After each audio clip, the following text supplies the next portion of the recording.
Quisiera presentar a nuestros dos expositores. A mi derecha tenemos a don Julio Alvear, que es doctor en Derecho por la Universidad Complutense de Madrid y doctor en Filosofía de la misma universidad, además de ser profesor de Derecho Constitucional en la Universidad del Desarrollo. A mi izquierda tenemos a don Felipe Guido, que es doctor en Derecho de la Pontificia Universidad Católica de Chile y doctor en Filosofía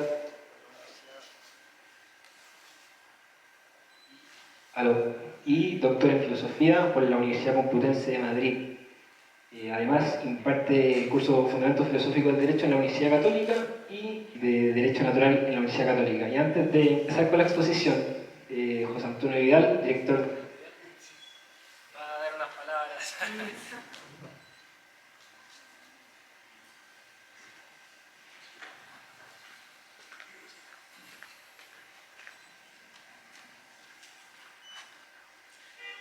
Cuando decidimos lanzar los tomos 2 y 3 de las obras completas del Padre Osvaldo, nunca imaginamos lo que vendría después.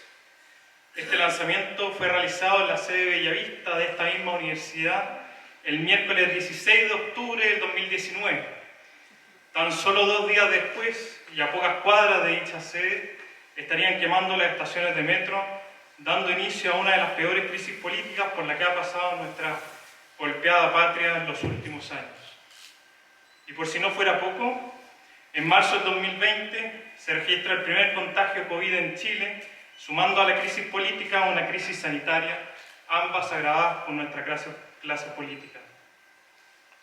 Pero esto no es todo lo que ocurrió durante los casi 4 años que transcurrieron desde el lanzamiento pasado y este. En octubre del año pasado murió nuestro querido amigo Vicente Cordero Barrera, editor de estas obras completas y a quienes hemos decidido homenajear con este modesto lanzamiento. Desde que le presentamos el proyecto, siempre se mostró entusiasta colaborador a pesar de la enfermedad y mostró un compromiso que nunca abandonó con la edición de su maestro. Es por este motivo que como equipo hemos decidido incluir al inicio de estos y los próximos tomos de la obra completa una dedicatoria a Vicente. Hoy volvemos con un editor menos a presentar los tomos 4 y 5. Tal como recordarán de la presentación anterior, esta es una empresa de largo aliento. Estimamos que serán 12 los tomos en total y esperamos continuar ininterrumpidamente editando libros todos los años. Obviamente todo esto suponiendo que este lanzamiento no ocasione otro octubre chileno. También me gustaría responder a quienes nos han preguntado por el tomo primero. Como muchos de ustedes ya sabrán, el Padre Osvaldo siempre quiso escribir un tratado sobre el que consideraba el mayor de los misterios filosóficos, el problema del conocimiento. Y lo terminó escribiendo.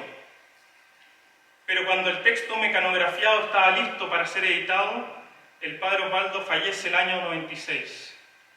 El original mecanografiado lo recibió Vicente Cordero, quien quedó con la tarea de transcribirlo. Era una tarea ardua, puesto que el texto está lleno de anotaciones y rayas manuscritas con la última letra del Padre Osvaldo. Les cuento esto porque Vicente partió de este mundo habiendo realizado, junto a su ayudante Octavio Vázquez, la mayor parte del trabajo. Tarea nuestra será la de terminar la obra de Vicente. Este será el tomo primero, y esta es la razón por la cual el tomo primero aún no se edita. También nos gustaría agradecer a la Universidad San Sebastián por haber tenido la gentileza de prestarnos nuevamente su casa de estudios para presentar estas obras. Y a todos aquellos que han hecho posible este proyecto editorial. No solo a la parte operacional, a todo el equipo de investigadores, editores y administrativos de Tanto Monta, sino a quienes han sostenido económicamente con su generosidad esta empresa. Como ustedes sabrán, sostener un equipo de más de 10 personas tiene un costo no menor, que solo es posible con donaciones. Por esto les pedimos su ayuda para que podamos continuar. Y una manera concreta es sumándose a la red Tanto Monta con donaciones mensuales, a través de los códigos QR disponibles en los marcadores que entregamos al inicio.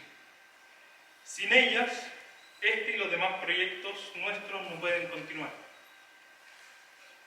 Y por último, nos gustaría agradecer a Vicente Cordero Barrera por haber sido el primero en confiar en nuestro proyecto cuando éramos apenas Ignacio y yo.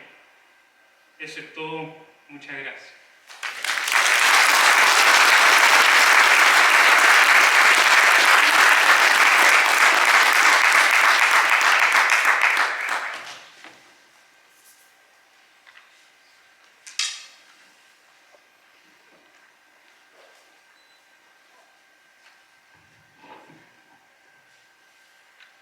Muy buenas noches.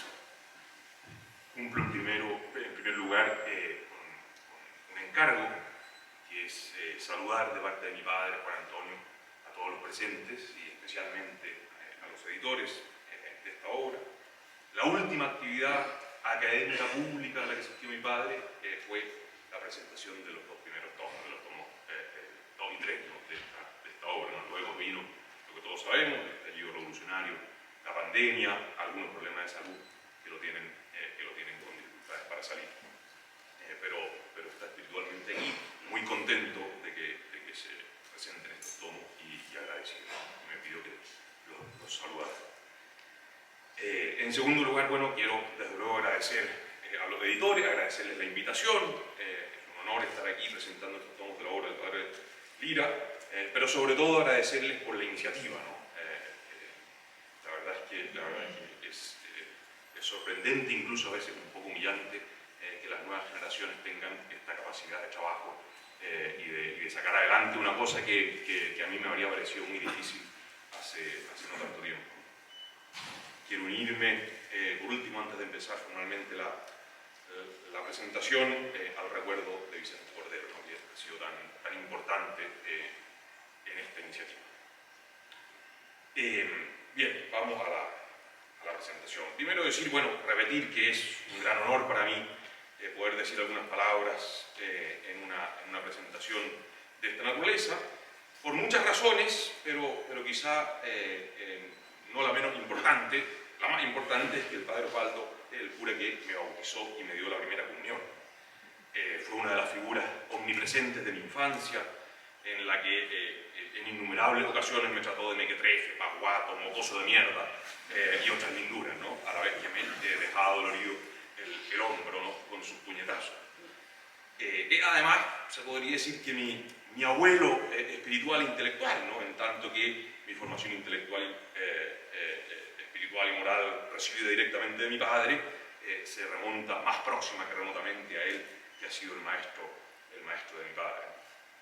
Y por si todo lo anterior fuera poco, además le debo a él no solo la vida del espíritu en alguna medida, sino también la vida biológica, puesto que él presentó a mis padres.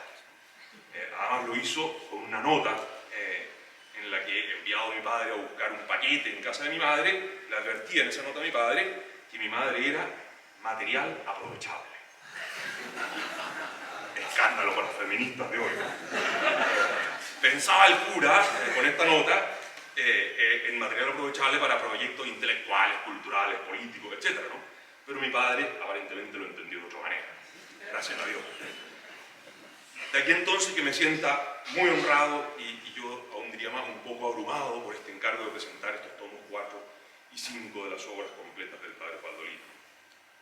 Para sacar provecho del tiempo que no abunda, hemos acordado con Julio Alvear que dividiremos el trabajo y presentaremos cada uno un tomo, yo el cuarto y él el quinto. De cualquier modo, por la naturaleza de la edición, que supone la reunión de muchos trabajos en cada volumen, y por la misma densidad de la obra del padre Osvaldo, a mí al menos me resulta imposible hacer una presentación en propiedad del volumen, ¿no?, en los breves minutos en los que voy a hablar. Imagino que a Julio le pasará algo semejante. Por ello, me voy a remitir a exponer de un modo muy genérico el esquema del volumen, para luego hacer algunos comentarios singulares que pueden abrir alguna pequeña ventana al pensamiento del cura que se van a encontrar en estos volúmenes. Vamos derechamente a eso. Este cuarto volumen de las obras completas del padre Osvaldo Lira consta fundamentalmente de dos grandes partes. La primera está ocupada por un libro publicado en 1985 y titulado El orden político, que pienso yo, junto con Nostalgia de Vázquez de Mella, constituye la más acabada expresión del pensamiento filosófico-político del pluralismo. La segunda parte de este volumen, en tanto, reúne una serie de escritos sobre la hispanidad, especialmente en su realización americana, seguidos de un conjunto de reseñas bibliográficas unificadas por la atención a este mismo tema. ¿Podría alguien pensar que los editores han pegoteado en este volumen dos cuestiones que no tienen mucha relación entre sí? Pero lo cierto es justo lo contrario, porque ambas partes se complementan muy significativamente para dar razón completa del pensamiento político del padre Osvaldo Lira. Si en el orden político él se dedica a la exposición metafísicamente rigurosa de los principios fundamentales de la ordenación de esa sociedad perfecta en lo natural que es la polis, en sus escritos sobre la hispanidad expone cómo es que aquellos principios tienen una concreción histórica en ese gran proyecto político que fueron las Españas, de uno y otro lado del océano. El orden político tiene una estructura que se repite en otras obras del padre Osvaldo. Primero, una aproximación fenomenológica a la realidad que es objeto de estudio, en este caso, la sociedad civil-política. Es con esta perspectiva que el cura dedica un capítulo a explicar por qué la sociedad es una entidad extramental, artificial y sucesiva. Y luego da paso a un rigurosísimo análisis metafísico de las causas de la sociedad política, tarea a la cual le dedica un espacio sustantivo a la explicación de la naturaleza del poder, a su origen, a sus alcances, a su finalidad, a sus diversas funciones, especialmente para mostrar la abierta contrariedad que en esta cuestión existe entre la doctrina clásica y cristiana y el pensamiento ideológico moderno, especialmente en su versión liberal. En la segunda parte, sus escritos sobre la hispanidad, encontramos una secuencia cronológica que va de 1934 a 1987 de ensayos sobre la identidad de la civilización española, su lugar en el conjunto de la civilización occidental cristiana y especialmente su singularísima realización en América. El carácter cronológico de la ordenación de estos escritos es especialmente interesante porque permite advertir en muchas cuestiones la evolución del pensamiento del padre Lira, por ejemplo, de un cierto romanticismo en su concepción juvenil de la nación a un realismo político tomista sin fisuras. Central en esta segunda parte es su explicación del mestizaje como concepto clave para entender al pueblo hispanoamericano. Poco o nada tiene que ver el mestizaje, dice el cura, con sus aspectos raciales, que son reales pero accesorios. Lo fundamental es el encuentro entre pueblos y culturas que no se encuentran en un mismo grado civilizatorio. De manera que la cultura más perfecta actualiza a la más imperfecta, que opera como principio potencial. Es, dice, como el mármol y el escultor. Aunque el mármol impone ciertas condiciones a la actividad del escultor, es de esta actividad de la que depende fundamentalmente el resultado de la unión entre ambas realidades. El mestizaje es, así, el resultado del modelamiento de los pueblos americanos por la cultura española, superior por muchas razones, pero principalmente por cristiana. Las condiciones originales de esos pueblos, por supuesto que imponen condiciones al influjo civilizatorio de España, y por eso el resultado son unas Españas americanas que realizan de un modo singularísimo el carácter auténticamente español. Pero pretender que la materia en la que se recibe la forma tiene la misma importancia o mayor que la forma recibida es propio de ignorantes, por decirlo con las palabras más livianas que dedica el cura a quienes atacan la idea clásica de mestizaje. ¿Cómo habría sufrido probablemente con el espectáculo que en estas materias contemplamos hoy? Permítanme dejar atrás este rápido resumen esquemático. Esto es lo que van a encontrar. De hecho, quizás podrían haberme ahorrado porque podrían haber leído directamente el índice. Esto es más o menos lo que se van a encontrar en este tomo. Permítanme dejar atrás este resumen esquemático para dedicar unos últimos minutos a llamar la atención sobre ciertos rasgos característicos de la obra del padre Osvaldo que se encuentran en este volumen muy singularmente ejemplificados. Lo primero que hay que decir es que el padre Lira es un filósofo y teólogo auténticamente universal. estaba completamente libre de esa insufrible mancha de la academia contemporánea, de ese defecto de la academia contemporánea que es la hiperespecialización. Por supuesto, sabía más que nadie de muchas áreas de las disciplinas que cultivó. Difícilmente se encontraría a alguien, al menos en el mundo hispanoamericano, que conociese mejor la metafísica de Santo Tomás, o que hubiese pensado más intensamente la relación entre la gracia y el orden natural, o que hubiese reflexionado con mayor profundidad sobre los fundamentos metafísicos y teológicos del arte. Pero esto no lo transformaba en un especialista en el sentido en que hoy se entiende esta palabra. Por ello es que no sorprende encontrar en su obra, a la vez que un tratado de estética en 3 contundentes volúmenes, como el que encontramos en el Misterio de la Poesía, 2 trabajos de filosofía política fundamental, como son Nostalgia de Vázquez de Mella y El orden político, que encontramos en el volumen que presento, una crítica sistemática a la obra de Ortega y Gasset, Ortega en su espíritu, en 3 tomos, un tratado de nociología, ontología del conocimiento, en la primera edición vamos a tener precisamente gracias a la obra de la editorial Tanto Monta,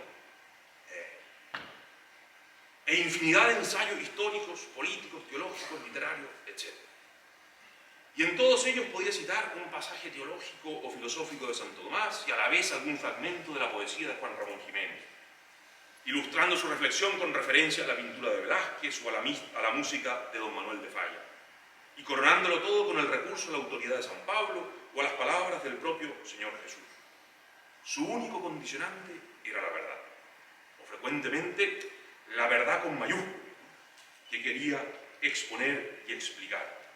Nunca el artificial encorsetamiento de la rigorista, pero no por ello rigurosa, especialización contemporánea.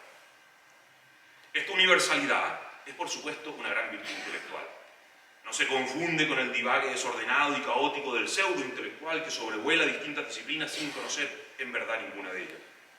Es la universalidad propia de la sabiduría, en su sentido clásico, es decir, aquella universalidad propia del que ha elevado la mirada hacia la consideración de los principios más fundamentales de todo lo real, y desde ellos es capaz de juzgar de las realidades particulares con coherente integración. Y el principio más elevado y fundamental para un cristiano es el Verbo eterno del Padre que se hace carne y transforma así todas las realidades naturales y humanas. Esta verdad fundamental de la fe es omnipresente en la obra del Padre Osvaldo, sea cual sea el tema al que se refiere. En una conmemoración de la muerte del cura que se hizo hace algunos años en la Facultad de Derecho de la Universidad Católica, mi padre recordaba las últimas palabras que dijo el Padre Osvaldo en el discurso de agradecimiento por el homenaje que se le hizo en 1994 con motivo de sus 90 años. Esas últimas palabras fueron: somos hijos de Dios. Esto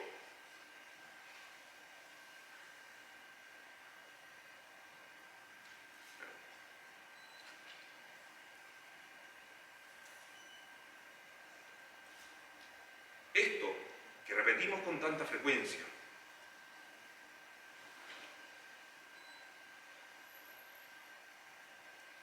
como con superficialidad, lo explicaba diciendo que a diferencia de una adopción entre los hombres, la cual da por supuesta como condición esencial la identidad de la naturaleza entre el adoptante y el adoptado, la adopción de la criatura racional por Dios comunica esa naturaleza, la divina, a la criatura. Desconocer esto es desconocer el núcleo de nuestra fe. Y conocerlo es una luz que ilumina la comprensión de todas las realidades, aún las naturales. En lo que a este volumen corresponde, lo anterior tiene especial importancia y aparece una y otra vez en la idea de la relación entre catolicismo y política. Esta relación no desnaturaliza la política, cito al Padre Osvaldo. La política católica continuará, sin duda alguna, respondiendo exactamente al dictado de la política. El objetivo en cuestión no es modificarla en los rasgos que la hacen constituir la tercera parte de la ética, sino crearle ciertas condiciones subjetivas de existencia que, sin desvirtuarla en aquello mismo que es, logren infundirle matices tendientes a constituir, dentro de su ámbito genérico, un sector capaz de tomar en consideración la doble condición humana de imagen y de hijo adoptivo de Dios. Pero la política, hasta ahí la cita del padre Osvaldo, esto es en el orden político, pero la política, después de la encarnación, aunque formalmente política, se vuelve existencialmente católica. Vuelvo a ese caldo. El carácter formal u objetivante del hábitus político se concilia perfectamente bien con el carácter existencializante de la gracia. O sea, que a la política, su carácter de tal, es decir, su índole política, le proviene de su objeto, y su carácter católico le proviene predominantemente de su propio sujeto. Y como el carácter sustancial del sujeto se armoniza perfectamente, o más aún, se interpenetra con su posibilidad intrínseca de recibir determinaciones o configuraciones adjetivas, resultará que el sustantivo y el adjetivo se compaginen también perfectamente en el complexus de la política católica. Lo que aquí recuerda el padre Osvaldo Lira y que insistió por activa y por pasiva contra viento y marea, si querían escucharlo como si no, es que la gracia es hábito entitativo y no operativo. Y por lo tanto, una vez que está presente la gracia, todo queda modificado por su presencia. El catolicismo, decía el padre Osvaldo, no es una religión, sino una vida. Si entendemos el catolicismo como una religión, entonces no entendemos el catolicismo. Creo que esta es probablemente de las enseñanzas del padre Osvaldo Lira la que más radicalmente atraviesa toda su obra y muy especialmente estos tomos. Y creo que y que es muy importante tener presente esta enseñanza para recobrar el sentido, nosotros que somos de algún modo sus discípulos, de lo que es verdaderamente el catolicismo y cómo así puede transformar todas las realidades, incluso las políticas. Nada más.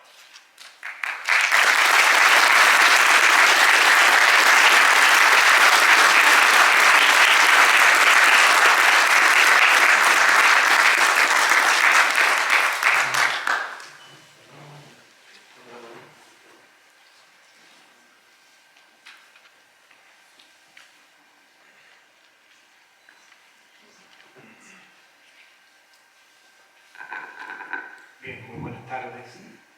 Después de las brillantes palabras de Felipe sobre el tomo cuarto, yo voy a hablar un poquito del tomo quinto. Y venía pensando cómo enfocar el tomo quinto, si hablar de la importancia, primero la importancia de la estructura o del estilo del padre Lira, ¿no? El modo de aproximarse a las realidades que él va profundizando y sobre las cuales va desarrollando hasta las últimas conclusiones. Y pienso que voy a partir primero de la importancia, después sigo con la estructura del libro y finalmente por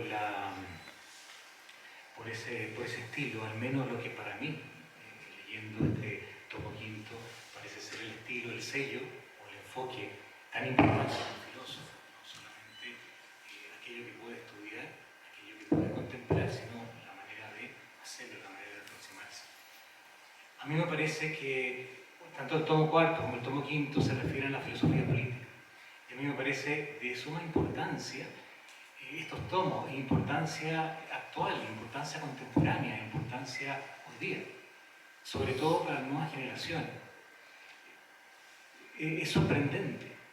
Y no obstante, yo llevar décadas estudiando el pensamiento tradicional, político tradicional y el pensamiento católico, digo que es sorprendente encontrarse en dos tomos y hablar de la democracia moderna, de la democracia liberal, de la soberanía popular, de los partidos políticos, de la representación contemporánea y de tantas cosas en un sentido crítico. Porque cuando a uno le hablan de la democracia liberal o de los partidos políticos, de la soberanía popular, no hay crítica, hay alabanza. Es que estamos muy bien porque estamos en democracia y punto. Y se acabó la discusión. Y sin embargo, estos tomos nos hacen penetrar en el problema de las instituciones políticas modernas, el problema filosófico de las instituciones políticas modernas, el problema del fundamento de las instituciones políticas modernas, el problema de las finalidades. Y eso es a mi juicio, es de una enorme relevancia para la formación de las generaciones presentes. Que, como decía el anuncio de la presente editorial, tenemos que recibir como un don aquellas cosas valiosas que nos legaron nuestros mayores. No pertenecemos nosotros a la filosofía postestructuralista, que vemos en lo anterior un sentido de dominación que hay que demoler. Recibimos como un don. Bueno, ese don está en estos tomos. Ese don de comprender la faceta revolucionaria de los ídolos de la política moderna. Y a la vez que hay esa faceta de crítica profundísima a estos ídolos modernos de la política, hay también la parte constructiva, es decir, el mostrar la contracara, que es muy difícil. Es muy difícil porque no lo encontramos a nuestra vista, no lo encontramos a nuestra mirada, no lo encontramos enfrente. Casi no existe, casi son sombras de las sombras. Y sin embargo, el padre Lira logra describirlas, captar su esencia y mostrarnos muchas de sus consecuencias, incluso en algunos detalles relevantes, de lo que es la sociedad orgánica, de lo que es la monarquía tradicional, lo que fue la monarquía tradicional, lo que es una auténtica democracia, lo que es una nación, el alma de una nación, el cuerpo de una nación, lo que son los principios políticos fundantes de toda sociedad o comunidad política coherente con el orden natural, y lo que es la cristiandad, y lo que queda de la cristiandad, y la necesidad de restaurar la cristiandad. Y todo eso está presente. Y esa es la importancia, yo diría la enorme importancia, de que si alguien pudiera cerrar los ojos y olvidarse de todo, se entera de los ídolos de la modernidad, pero en su crítica, y de cómo fue la civilización cristiana en sus elementos fundamentales, desde el punto de vista político, y los principios filosóficos en lo que es todo mundo. Pasemos ahora si ustedes me permiten, a la estructura de este tomo quinto. Tiene dos partes. Una primera parte son 17 artículos escritos a lo largo del tiempo, del año 37, si mi memoria no me falla, hasta el año 89. Del año 37, un escrito que se llama El Estado Nuevo, de Pradera, un gran pensador tradicionalista que muere fusilado por los rojos con 30 balazos, él y su hijo mueren los dos abrazados.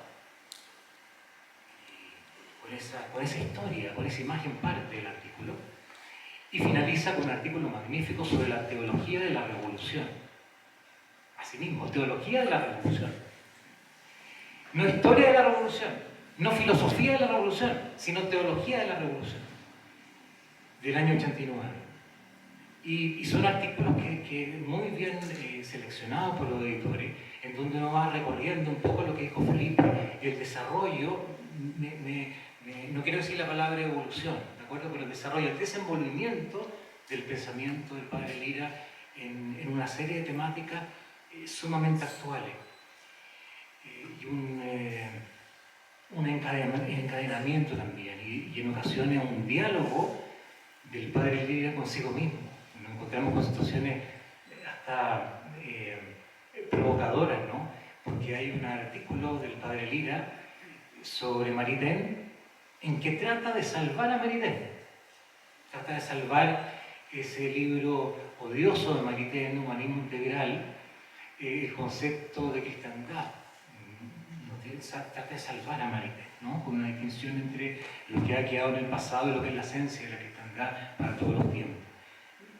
Pero aún no se había editado de manera definitiva el libro Humanismo Integral de Maritain. El año 46 recibe su edición definitiva, y en el tiempo 43-44 se publica otro libro, Cristianismo y Democracia, y La Ley Natural, ya no me acuerdo el título, Maritain tiene título por eso siempre, que enuncian una cosa y termina diciendo otra. Y bueno, el padre Lira tiene otro artículo después, el año 47, el año 46 sobre la monarquía de Dante y el año 47 sobre la actitud política de Maritain, en donde le pega muy duro a Maritain. Y es curioso, porque hace poco en el Consejo, y esto no lo iba a decir, pero lo voy a decir igual, en el Consejo Constitucional, ya no me acuerdo si se llama así, Consejo Constitucional, un importante miembro del partido más de derecha situó a Maritain como una gran autoridad. Entonces yo pensaba, si se enterara de lo que dice el padre Lira de Maritain, del problema central de las relaciones entre el poder temporal y la autoridad religiosa, y las relaciones entre, ¿no es cierto?, el bien particular y el bien común. En esta estructura está entonces una serie de artículos del padre Lira que recorre los problemas de la nación, que recorre los problemas de la cristiandad, que recorre los problemas de la hispanidad, que recorre diversos elementos de lo que constituye la monarquía como la esencia de la monarquía. El padre Lira llama la esencia de la monarquía y utiliza tanto a Quevedo como a Dante para hablar en un caso de la monarquía aterrizada en la monarquía tradicional hispánica y en el otro caso de el ideal del Sacro Imperio.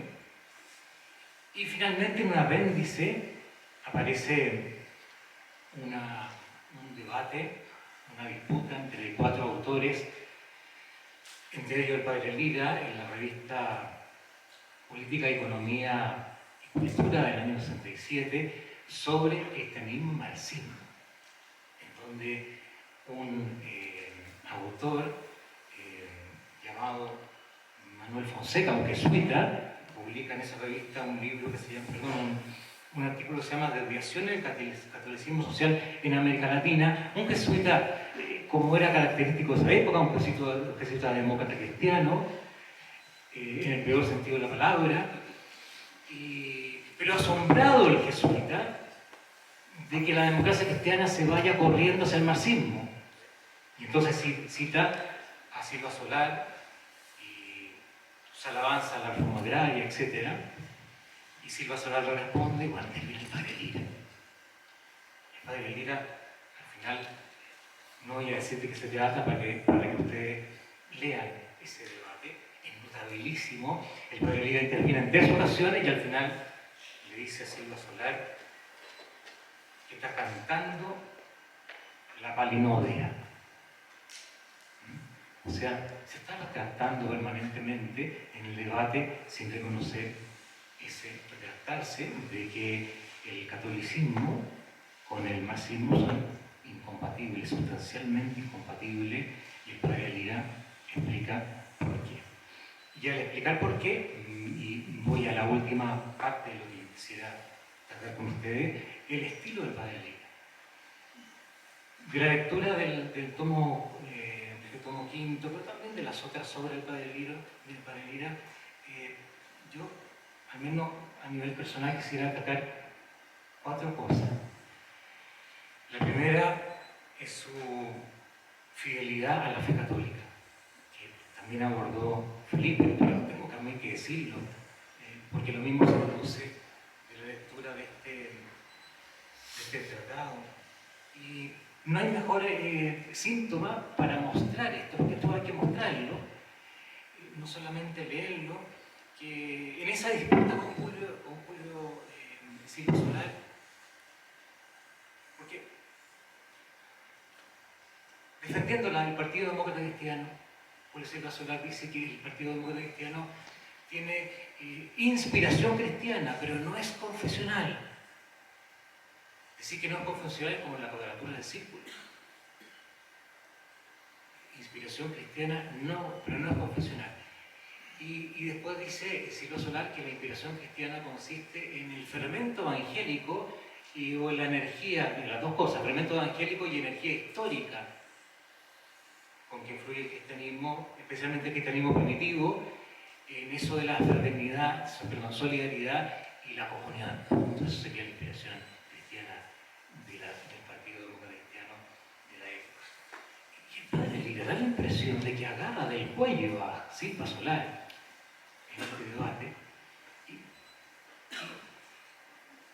ultimando la lógica católica y la lógica filosófica del catolicismo, le dice: mire usted, si el cristianismo inspira, claro que inspira, pero no solamente inspira, el cristianismo también implica una verdad.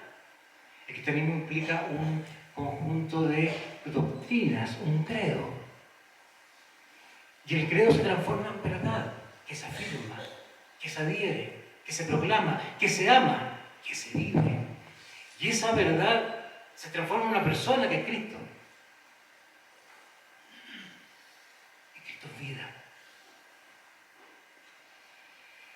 Y el cristianismo es vida. Y el cristianismo es condición existencial. También lo abordó nuestro querido amigo Felipe. Condición existencial. Y la condición existencial supone que se transmiten todas las actividades del hombre y por tanto también la actividad temporal. Y de ahí un paso a la noción de cristiandad. Entonces no hay alternativa. O usted a nivel político termina la cristiandad, o no afirme inspiración cristiana. Pero no puede ser demócrata cristiano. No puede quedarse al medio. ¿Qué opinas? Entonces yo diría que el primer elemento, la primera característica, el primer sello del padre Lira es la fidelidad católica. La afirmación de que la verdad católica es un sol que ilumina las distintas dimensiones de la vida humana.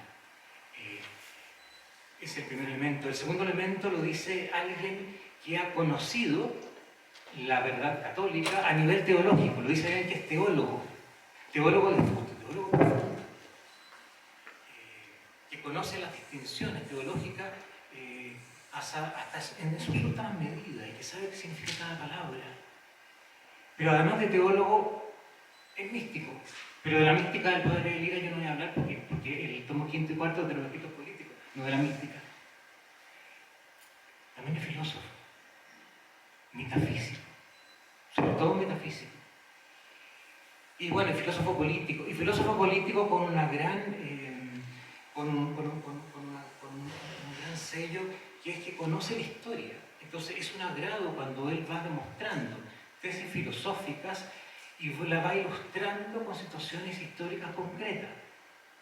Entonces, si vamos a hablar de los cuerpos subalternos que van conformando la sociedad orgánica, da el ejemplo de los municipios medievales y de las dicas de los municipios medievales en la zona alemana, en la zona lombarda, en fin, va ilustrando con conocimientos históricos el desarrollo de esos principios católicos de la filosofía. Porque nos hemos olvidado que existe una filosofía política católica, que no es el liberalismo, no es el comunismo, no es el postestructuralismo, esa es la filosofía política católica. Y ahí también el padre Lira coloca su sello. Entonces, como se aproxima como filósofo, se aproxima como teólogo, se aproxima como metafísico, se aproxima como un conocedor de la historia de la antigüedad, de la historia de la antigüedad griega, de la antigüedad romana, de la antigüedad de los germanos, de la antigüedad de la cristiandad medieval, de la antigüedad del antiguo régimen y finalmente de la modernidad, que también da muchos ejemplos del proceso revolucionario desde la Revolución Francesa como paradigma, ¿no es cierto?, hasta el mundo contemporáneo. Y voy finalizando y las dos otras cosas que quisiera, los otros dos sellos que quisiera abordar el padre Lira, la pietas patria, es decir, la piedad hacia lo que constituye el alma de nuestra civilización americana, hispanoamericana, que son las Españas, ¿no? Por las Españas conocimos la fe, por las Españas entró, ¿no es cierto?, la cultura en el sentido civilizatorio del término. Y por tanto, hay una tradición ahí que mantener. Si no la mantenemos, el padre Lira dice una frase muy bonita que la voy a leer, muy corto, no lo voy a aburrir. concluir, dice, qué pena ser malamente los otros, cuando se puede ser buenamente nosotros. Y en ese nosotros está la tradición, en el sentido fuerte de la palabra, como categoría política, no solamente social, y entre la tradición está la hispanidad. Y finalmente, un estilo del padre Lira, que a mí por lo menos me encanta, es que coge siempre al toro por las astas, va directamente al centro de la cuestión, al centro del problema. Si voy a criticar a Maritain por la distinción entre persona e individuo, voy al centro del problema. ¿En qué está el problema? El problema filosófico de Maritain. Cometió un primer error filosófico en sus inicios, que después tiene consecuencias catastróficas en el orden político. Si voy a hablar de la monarquía de Dante, voy a ir a la esencia del Sacro Imperio, como arquetipo político, más allá de los errores, ¿no es cierto?, las exageraciones de lado y lado que se cometieron en el mundo medieval, pero vamos a hablar de esa esencia. Si vamos a hablar de la nación, vamos a hablar del alma de la nación y también del cuerpo de la nación. Finalmente, si vamos a hablar de la revolución, no vamos a registrar la revolución en el plano político, su imponente, que también lo hace cuando habla de la Revolución Francesa, de la preparación de la Revolución Francesa en los clubes, de la preparación de la Revolución Francesa en los ambientes, en los salones, de la preparación de la Revolución Francesa en los reyes revolucionarios, de las cortes revolucionarias, de la preparación de la Revolución Francesa en la idea revolucionaria de Voltaire, Rousseau, d'Alembert, la enciclopedia en general. Vamos a ir también a la esencia de la revolución, que nos va a llevar a definir la revolución como una, no varias, porque hay un solo principio que es la misma. Y después de varias páginas, el padre Lira nos sorprende diciendo que el principio de la revolución moderna, es el odio a Dios. Es una revolución antiteísta, es una revolución anticrística. Y es el odio a Dios lo que explica todas las consecuencias políticas de esa revolución en todo ese mare magnum de variedad que va de la Revolución Francesa hasta los tiempos contemporáneos, ¿no? Y así lo define el padre Lira, ese considerar que las cosas ya no son criaturas, que las cosas contingentes es una contradicción metafísica, que las cosas contingentes no son criaturas. Y sin embargo nos acostumbran a pensar, a vivir como si las cosas contingentes no fueran criaturas. Pero si no son criaturas, le son privadas a las cosas que son contingentes del sentido más profundo y entrañable, es el padre Lira, que es el sello de Dios en cada cosa. Y esa es la revolución. Si uno piensa esta definición de la revolución, que no la encontrado en otros autores, ni en el concepto de revolución que tiene Marx, ni en el concepto que tiene Proudhon, que lo cita el padre Lira, ni en el concepto que tiene Hannah Arendt, en fin, una serie de filósofos políticos, sorprende esta definición porque da la impresión que ha llegado a discernir, como todo lo que hace el padre Lira, la esencia de las cosas. A veces en palabras que al ego suenan quizá un poco difíciles porque utiliza la terminología clásica de la filosofía tomista, pero se entiende, siempre se llega a entender si uno le da vuelta y vuelta a las páginas. ¿De acuerdo? Y yo con eso quisiera terminar recordando esta faceta del padre Lira, y permítanme repetirla e insistir para concluir, esa faceta de fidelidad a la fe católica, esa faceta de piedad profunda hacia aquello que hemos sido y somos, y describe en estas páginas cómo se generó la nación chilena hasta el momento de la independencia, en palabras que son brillantes. Ese estilo de llegar al centro de las cosas desde una perspectiva de un metafísico, de un teólogo, de un místico, de un filósofo y también de alguien que sabe ilustrar con la historia las grandes páginas del suceso temporal humano. Muchas gracias.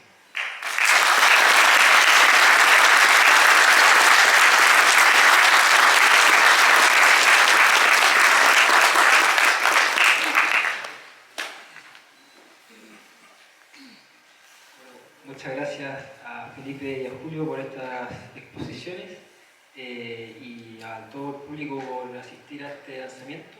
Antes de invitarlos a un pequeño cóctel, quería dar dos pequeños avisos parroquiales.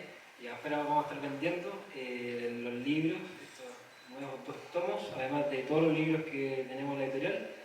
Y el segundo aviso es que, como decía al principio José Antonio, que todo este trabajo solo se sustenta con su ayuda económica, entonces también afuera van a encontrar un pendón donde hay un código QR que los va a dirigir a una página donde se pueden suscribir a nuestra red y ayudarnos económicamente. Bueno, ahora los dejamos a todos muy invitados a un pequeño cóctel. Muchas gracias.